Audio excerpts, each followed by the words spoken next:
You heard him say it, men right now, powerful men shaking in their boots. It's not just Epstein, Maxwell and the victims who know the names of the men who might be on that list. Epstein's former friends and business associates also have a pretty good idea.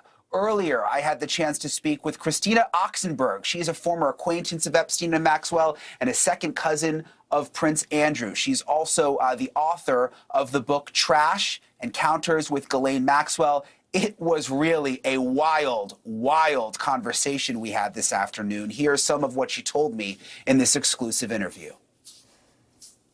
Do you think we'll ever find out the names? And do you have any idea who they are?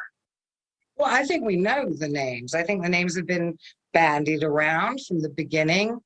I don't know that it's necessary for me to actually say them. We do know we know who they are. They are former presidents. They are a very mouthy lawyer who lives in Boston. We know the names. They're on the flight logs. They're in the little black book. They're the ones who've been surrounding this whole story we know who they are. However, are they more responsible than Ghislaine? This gets very gray area, and I am not a victim, so I'm going to see things differently. But even if they're not more responsible, if they were still a participant at times with some of these girls, shouldn't their names be made public? Okay, well, the answer, of course, is yes to everything. Of course, everything should be public. Everything should be transparent, and all bad people should be punished. I'm all for it.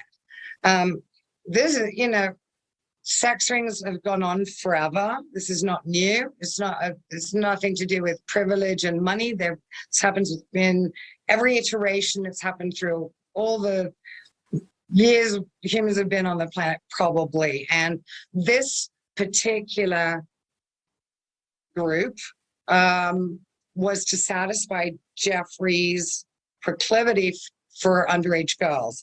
And that's the problem with the whole thing. If Jeffrey had just wanted beautiful young ladies, there's no problem, but he liked children.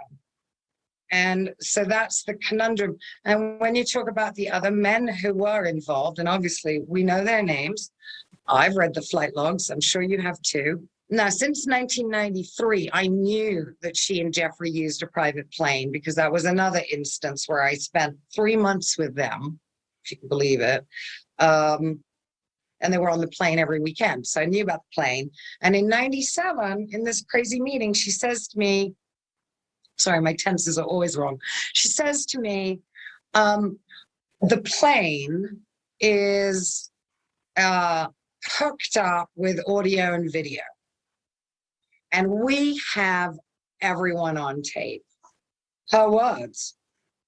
Her words. I'm not asking a thing. Why is she eliciting things that in years to come would be massively incriminating? So no, I didn't think to ask, well, who do you mean by everyone? When she said we have everyone on tape, I figured she meant anyone who wouldn't want to be on tape. Where do you think all those tapes are now? I think, for one thing, there's certainly more than one copy of anything. I think that since those were the days of videotapes, it's 97, they must have also been updated in all of the techno, changes that have happened, right? So those would have been done, and there's definitely more than one. There would obviously have been more than one copy. And she said it, her clear intention was, we have the upper hand, we have the compromise.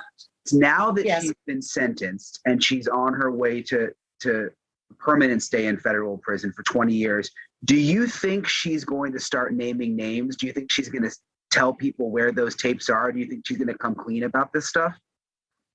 I think all the deals have already been made. I don't know anything. This is just my hunch. I think the deals have been made already, and that's why she's alive. Because Jeffrey died on August 10th in the morning. But on August 9th, which was a Friday, his lawyer came out on the steps of the courthouse, I suppose, and said, Jeffrey's going to start naming names. And he was dead in the morning. I mean, crazy. Do you think she's at risk right now? Do you think her safety? No, I don't, because, I mean, she may want to self-harm. That I cannot speak for. But no, I think the deals have already been made, and she is being rewarded. Already, of the 20 years that you mentioned for her sentence, already 2 have been taken off because of time served. So we're now down to, it's being whittled down. Also, she's going to be transferred to the UK to complete. You think that will really happen? 100%, I think that. And if I'm wrong, I'll eat all sorts of hats. But I do believe that will happen, and that once she's there, she'll just sail out the back door. Christina, you say this stuff, and my jaw drops. I mean, you understand this world much better than me, obviously. Is there just that many powerful people behind the scenes doing secret things, looking out for her? I mean, what is going on? Well, when you say, why doesn't she out the list? Why would she? They're all on the same team. They're helping her. Thank you for watching. Go to newsnationnow.com to find NewsNation on your television provider. And don't forget to click the red subscribe button below to get more of NewsNation's fact-driven, unbiased coverage.